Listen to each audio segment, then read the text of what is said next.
She thought she could have a black man removed from first class with just a few carefully chosen words, until he calmly reached into his pocket and flashed his FBI badge.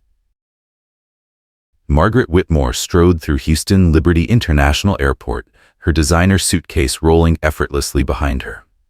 This flight route was second nature to her. Houston to New York City, always first class, the only way she traveled. Everything about the experience was familiar. The priority boarding, the crisp glass of complimentary champagne, the quiet murmur of professionals engaged in polite conversation. It was supposed to be predictable, comfortable, exclusive. So when she reached her row and saw a black man in a sharp navy blue suit already settled into the seat beside hers, her steps slowed. He had an air of quiet authority, his laptop open, eyes scanning the screen as though he were reviewing something of importance. Margaret's lips thinned. She set her designer tote down a little too forcefully before sliding into her seat, barely masking her disapproval. This wasn't the first-class experience she had envisioned. The man beside her, James Carter, barely acknowledged her presence. He remained focused, typing effortlessly, his attention fixed on his work. The glow from his laptop reflected against his deep brown skin, accentuating the sharp angles of his face. He carried himself like someone who belonged there. Margaret, however, wasn't convinced. She inhaled sharply through her nose, shifting in her seat. Her purse nudged against his armrest. No reaction.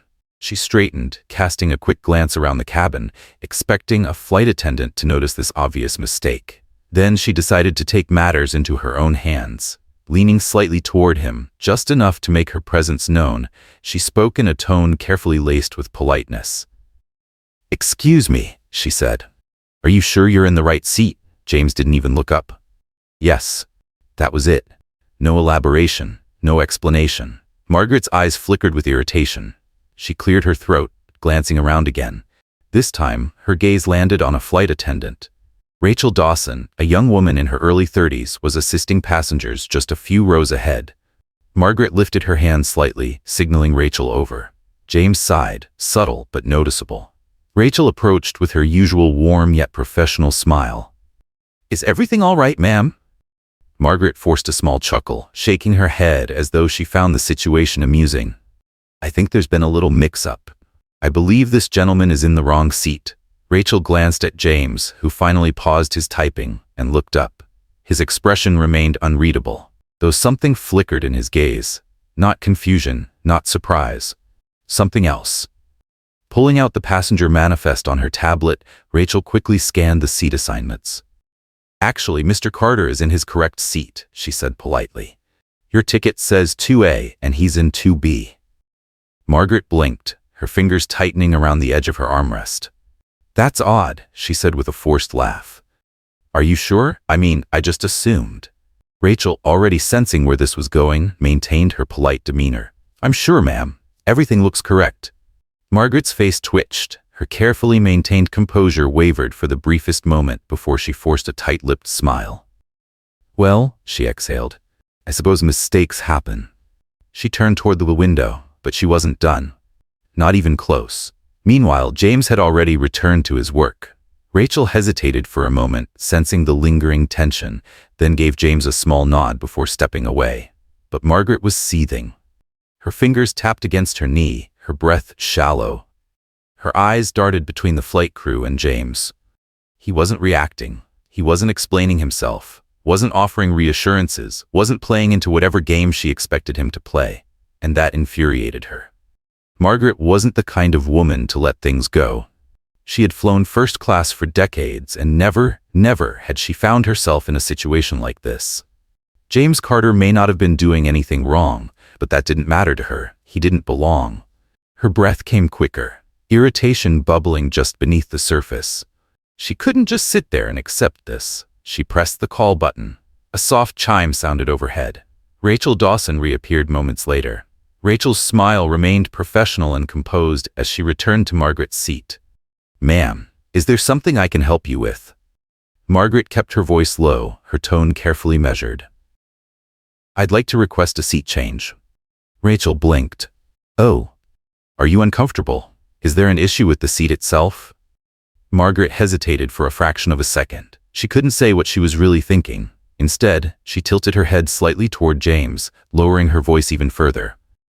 I don't feel comfortable sitting here, she said, her words slow and deliberate. Rachel's smile faltered. I'm sorry to hear that, ma'am. If there's a technical issue with the seat, I'd be happy to. No, it's not the seat, Margaret cut in quickly. She exhaled sharply. I just prefer to sit elsewhere. Rachel's gaze flickered toward James. He had stopped typing, but he still hadn't spoken. He was listening, waiting. His fingers hovered over the keyboard, his jaw set. Rachel tapped her tablet. Let me check if there are any open seats. Margaret sat back, pressing her lips into a firm line. James still didn't react. He didn't argue. He didn't even acknowledge her. He didn't ask why she was uncomfortable. And that infuriated her even more. A few rows ahead, a man in a blazer turned his head slightly, pretending to check his phone but clearly listening. Across the aisle, a woman nudged her husband. People were noticing. Rachel's fingers moved quickly across the screen. Then after a few seconds, she looked up. I'm afraid we're at full capacity today, ma'am. There aren't any open first-class seats available. Margaret's stomach clenched. Rachel smiled apologetically. Would you like me to check in economy? There might be a seat available there. Margaret felt her face flush.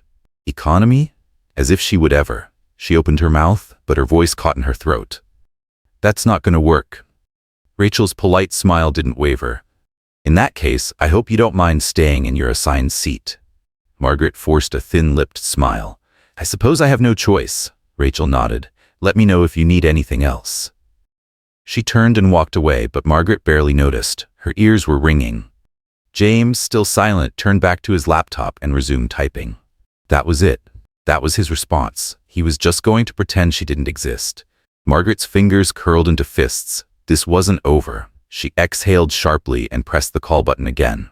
This time, Rachel hesitated before returning. Ma'am? Margaret sat up straighter. I need to speak to someone in charge. Rachel's expression remained neutral. I'm the lead flight attendant on this flight. Is there something I can clarify for you? Margaret's voice sharpened. I need to speak to the head crew member, or the pilot. A murmur spread through the cabin. Someone let out a quiet chuckle. Rachel's patience was thinning, but her professionalism never cracked.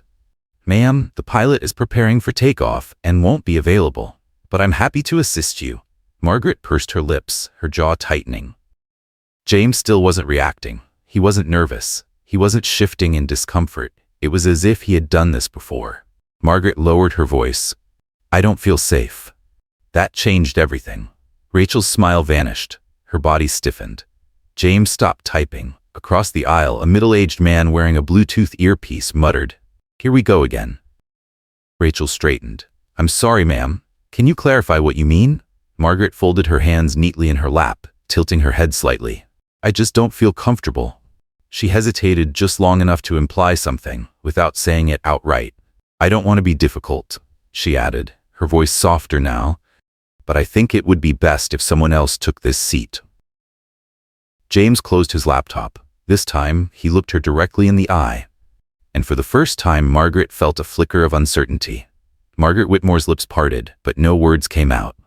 Across the aisle, the businessman, with the Bluetooth headset, let out a sharp breath, shaking his head in disgust.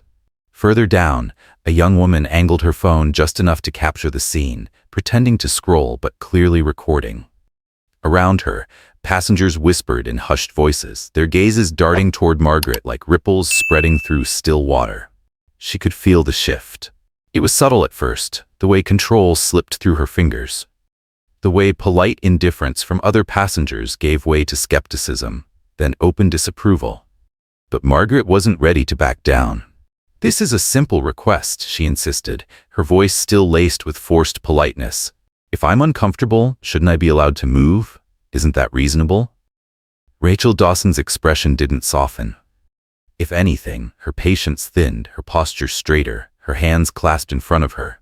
Ma'am, I already checked. First class is fully booked. Margaret pressed her lips together. And economy? Rachel hesitated for only a second. There are 2 open seats available in coach. Margaret's spine stiffened, her eyes brightening as though she had won a small victory. Perfect, she said with a sharp nod. He can take one of them. A murmur passed through the cabin. This time the shift was palpable. Not whispered confusion, outright shock. James Carter, still seated beside her, exhaled slowly, his fingers tapping the laptop surface before going still. He didn't argue, didn't react. But he didn't move either. Rachel's brow furrowed, as though she needed to replay what she had just heard to confirm she wasn't mistaken. Her voice dropped, steadier, colder. Just to clarify, you want me to move this passenger to economy simply because you don't want to sit next to him? Margaret lifted her chin. Yes. Rachel inhaled sharply through her nose, the kind of breath taken when patience had been stretched to its limit. That won't be happening. Margaret blinked, her composure cracking. Excuse me? Rachel's hands remained clasped, her voice unwavering. Mr. Carter has a first-class ticket, just like you. He is in his assigned seat. I will not ask him to move. Silence hung in the air, thick and heavy. For the first time, Margaret felt the weight of eyes on her. Passengers weren't just noticing now, they were watching. The young woman with the phone, still recording. The businessman with the Bluetooth, smirking now. The people across the aisle, shaking their heads. Margaret's stomach twisted, heat creeping up her neck. This is absurd, she hissed, her voice dipping low. I am simply asking for the same consideration anyone else would receive. Rachel didn't waver. No, ma'am, you are asking me to remove a paying passenger from his assigned seat for no reason. That is not accommodation, that is discrimination. The words cut deep. A sharp silence followed. Somewhere toward the front of the cabin, someone let out a low whistle. Margaret's pulse thundered. This was not how this was supposed to go. Rachel squared her shoulders. We are about to taxi. If you cannot remain seated and follow crew instructions, you will have to deplane. Margaret's stomach plummeted. What? Rachel's voice remained professional, but the finality in her tone was unmistakable. You have two choices. Stay in your seat quietly or deplane. But Mr. Carter is not moving. A smattering of applause broke out from a few rows back. Margaret's face burned. She wasn't supposed to be the one on the defensive. She wasn't the one who should be getting reprimanded. She opened her mouth, ready to argue, to demand, to insist. Then James moved. It was slow, deliberate. He reached into the inside pocket of his jacket, pulled out a small leather case, and flicked it open. Margaret's breath hitched. For the first time, James turned to face her completely, holding up his badge. A gold FBI emblem gleamed under the overhead lights. The air shifted. Passengers who had once been whispering fell into stunned silence. The businessman with the Bluetooth leaned forward, a grin spreading across his face. The young woman with the phone zoomed in immediately. James's voice was calm, unreadable. Ma'am, he said smoothly, tilting his head. Would you like to file an official complaint? I can take your statement right now. Margaret froze. Her mouth opened, but no sound came out. Her entire body felt rigid. She had just spent the last 10 minutes implying that James was a threat, that he shouldn't be here. And now? She realized she had been trying to remove a federal agent from his seat. Passengers who had been entertained by the scene a moment ago were now openly staring at her. Some smirked, others looked stunned. Margaret's mind raced for an excuse, a way out. This wasn't supposed to happen. James' expression remained unreadable. He wasn't mocking her. He wasn't relishing this moment. But he also wasn't looking away. Margaret felt trapped. Her fingers dug into her lap. Her breath came in shallow, uneven waves. James tilted his head slightly. You said you felt uncomfortable, he repeated, his tone polite yet sharp. That's a serious allegation on a federal flight. If you believe I've done something inappropriate, I'd be happy to take your statement. Margaret's stomach dropped. A few passengers let out quiet snickers. The businessman with the Bluetooth chuckled outright.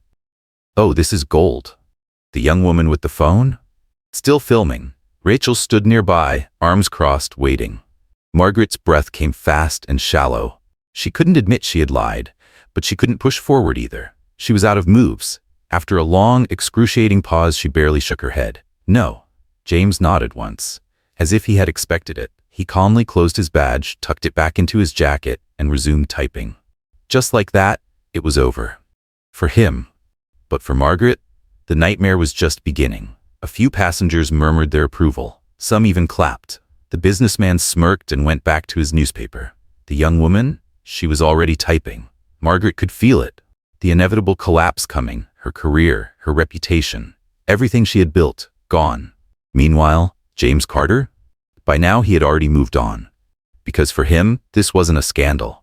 It was just another Tuesday. James Carter sat motionless, his FBI badge still visible in his hand, his expression unreadable. He wasn't gloating. He wasn't smirking. He was just waiting. His eyes stayed locked onto Margaret Whitmore, unwavering, patient. "Would you like to file an official complaint, ma'am?" His voice was steady, level. The question hung in the air, heavy with implication. Margaret's body felt paralyzed. A rush of heat crawled up her neck, suffocating, crushing. She tried to speak, tried to find her way out, but all that escaped was a strangled, breathless sound. James tilted his head slightly, his posture unchanged. "You said you felt uncomfortable," he reminded her, polite but firm. "That's a serious allegation on a federal flight. If you believe I've done something inappropriate, I'd be happy to take your statement." Margaret's stomach dropped. She could feel it happening, the shift. Only moments ago she had control of the narrative. She had expected sympathy, expected someone, anyone, to step in, to take her side. But now she was the one under scrutiny. 2 rows ahead, a man let out a low chuckle. "Oh, this is priceless." He shook his head. The young woman recording zoomed in on Margaret's face. Rachel Dawson, the flight attendant, stood nearby, her arms crossed, her face neutral. But there was something in her eyes, a silent understanding, a quiet expectation. She was waiting. They were all waiting. Margaret's breath came fast and shallow. She couldn't admit she had lied. She couldn't say she had made it all up just to get rid of him. But if she doubled down, if she pushed forward with her claim, she would be accusing a federal agent of being a danger on a flight. And that came with consequences. Her hands trembled in her lap. James hadn't looked away. He was still waiting. The weight of the moment pressed down on her. Finally, after what felt like an eternity, Margaret shook her head. It was barely a movement, more a collapse of will than an intentional gesture. "No," she croaked. "No complaint." James gave a single, slow nod, as if he had expected that answer all along. Then, with complete calm, he closed his badge, tucked it back into his jacket, and reopened his laptop. Just like that. It was over. At least for him. For Margaret? Her nightmare had just begun. A low murmur of approval rippled through the cabin.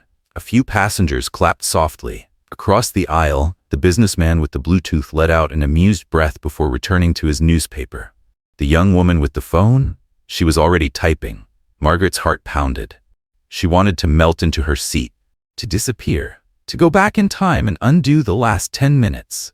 But there was no undoing this. She had embarrassed herself, publicly. And worse, people had seen it. People had recorded it. Her eyes darted around the cabin, searching for an ally. Someone, anyone, who might offer her a sympathetic glance. But there was no one. Even Rachel, the one person who had shown patience with her, now stood nearby, her warmth replaced with something else, professional detachment. Margaret swallowed hard. She wanted to argue, wanted to say something to regain control. But deep down, she knew. There was nothing left to say. The flight hadn't even taken off yet, and somehow she had already lost. Nowhere to hide. Margaret sat rigidly in her seat, staring straight ahead, her breathing shallow, her face burning. This wasn't just embarrassment, this was humiliation. James had moved on, flipping his laptop open again, fingers tapping calmly against the keyboard. It was as if she didn't exist. But the rest of the cabin? They hadn't forgotten. Across the aisle, the businessman smirked to himself. The young woman who had been recording? She had stopped typing, but her phone was still angled slightly upward, waiting to catch any further reaction. Even the flight attendants, the ones who were supposed to be neutral, seemed different now. Rachel stood nearby, her posture stiff, her expression unreadable. Margaret felt it all. The weight of the stares, the quiet judgment pressing in on her. She had miscalculated. Badly. Her fingers twitched in her lap, her pulse hammering. This wasn't just some minor misunderstanding she could smooth over with a forced laugh and a dismissive wave. She had tried to have an FBI agent removed from his seat. On camera. And now? Now. The implications were settling in, pressing against her chest like a crushing weight. Her mouth felt dry. Rachel finally stepped closer, lowering her voice but keeping it firm. "Ma'am," she said, "I need to confirm that you are okay to remain on this flight without further disruption." Margaret stiffened. A handful of passengers glanced over, pretending not to listen, but absolutely listening. She wanted to snap, wanted to demand why she was the one being treated like the problem. But then she saw the phone. Still recording. She saw the businessman, shaking his head. She saw James typing away like she was nothing more than a momentary inconvenience. And for the first time, true panic set in. Her throat tightened, her vision blurred. She had always prided herself on being in control, on knowing how to navigate situations. But now, she was the spectacle, and there was no way out. Margaret Whitmore sat frozen, her breath shallow, her fingers digging into the armrest. Moments ago, she had power, or at least, she had thought she did. Now it was gone. James Carter's badge had changed everything. She had played her hand, believing she could manipulate the situation in her favor. But now, she was trapped. Margaret forced her lips into what she hoped was a composed expression. "I'm fine," she murmured, her voice barely steady. Rachel Dawson studied her for a moment, her gaze lingering as if deciding whether or not to believe her. Finally, the flight attendant gave a slow nod. "I'm going to hold you to that." Then she turned and walked away. Margaret exhaled shakily, clenching her hands together in her lap. It was over. At least, that's what she thought. Then, a sharp chime shattered the silence. She flinched, looking up just as the young woman with the phone smirked at her screen and tapped twice. Margaret's stomach clenched. She knew that look. She had seen it on her grandchildren's faces when they shared something online. Something meant to spread fast. Her fingers tightened around the armrest as her pulse pounded in her ears. Slowly, carefully, she turned her head just enough to steal a glance at the woman's phone. The video was already uploaded. Margaret's breath caught. The caption was simple. "Racist woman tries to remove black man from first class, then learns he's FBI." The air left her lungs. She felt like she had been punched in the gut. The flight hadn't even left the ground yet, and somehow she had already lost. Margaret turned forward again, trying to steady her breathing, trying to convince herself that maybe, just maybe, it wouldn't be so bad. Maybe no one would care. Maybe it wouldn't spread. Then her purse buzzed. Once, twice, a third time. Her chest tightened. She didn't want to look, didn't want to know. But her hands moved on their own, digging into her bag, fingers wrapping around her phone. She pulled it out, and her stomach dropped. Text messages. From acquaintances, from family, from people she hadn't spoken to in months. Each message was a variation of the same, dreadful question. "Margaret, is this you? Just saw a video. Tell me this isn't real. Oh my God, what did you do?" Her heartbeat roared in her ears. With trembling hands, she swiped open her browser and tapped on Twitter. It took less than a second. Her name was already trending. The video had been uploaded 5 minutes ago, and yet it had already been viewed over 20,000 times. The comments were pouring in. Margaret's vision blurred as she read the first few. "Karma is real. This lady really thought she could get away with it. Hope she enjoys the internet roasting she's about to get." Her breath hitched. Her world wasn't just collapsing, it was burning. And for the first time, Margaret realized there was no coming back from this. She gripped her phone so tightly that her knuckles turned white.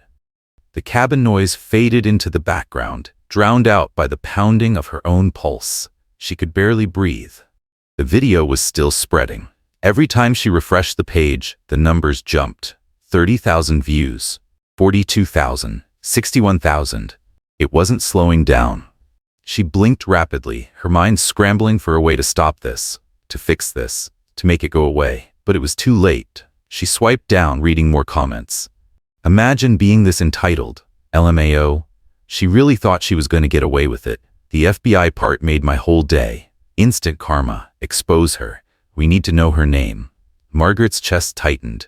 She glanced around the cabin, as if searching for a way to reverse time, to take back the last 15 minutes. But nobody was looking at her anymore. They didn't need to. They had already seen enough. She shifted in her seat, her whole body rigid. James Carter, still beside her, still unfazed. His fingers tapped lightly on his keyboard. If he was aware of the video, he didn't show it.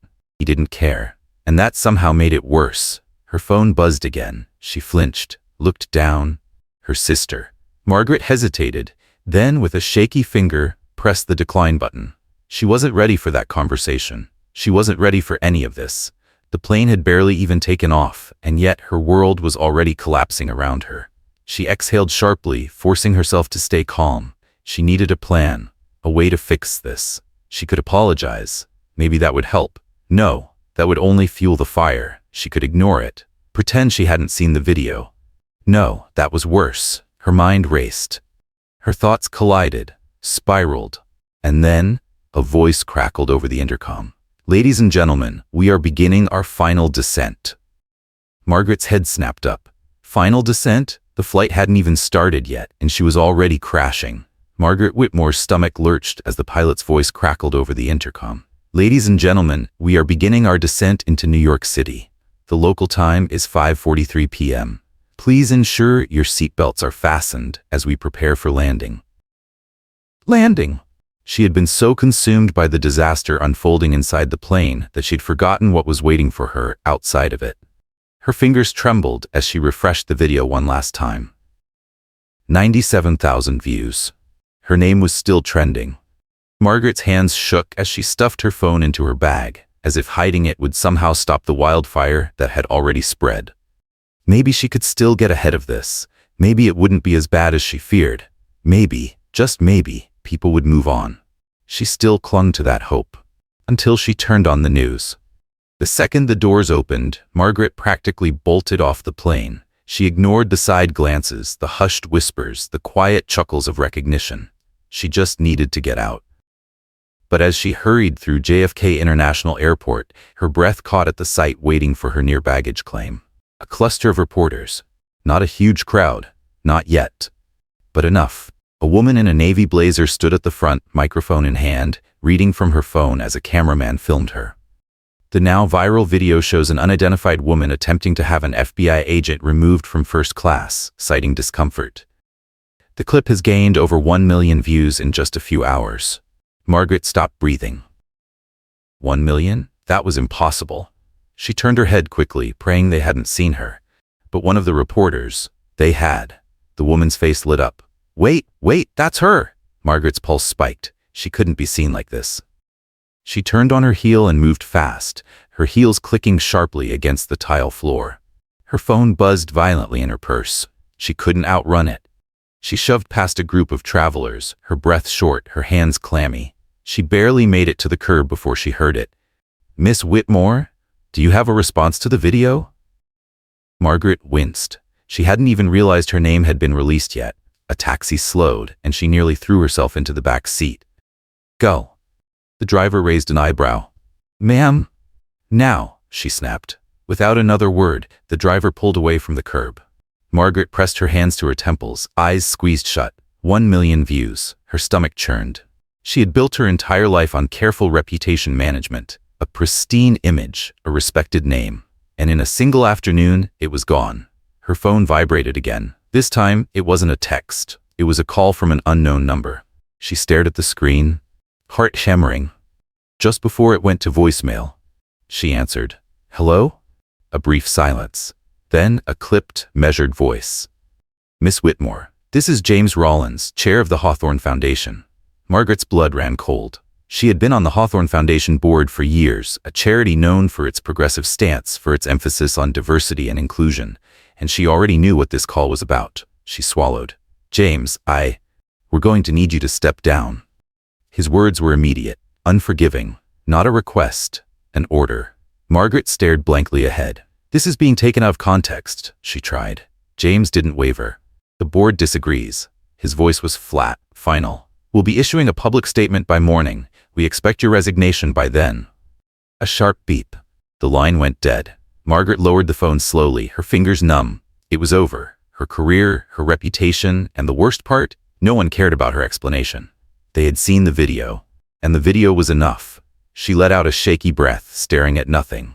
This wasn't something she could control. This wasn't some misunderstanding she could smooth over. This was something she had done to herself. And now, she had to live with it. Meanwhile, James Carter hadn't spared her another thought. By now, he was probably sitting in a meeting, sipping his coffee, checking his email. His life was untouched because for him, this wasn't a scandal. It was just another Tuesday.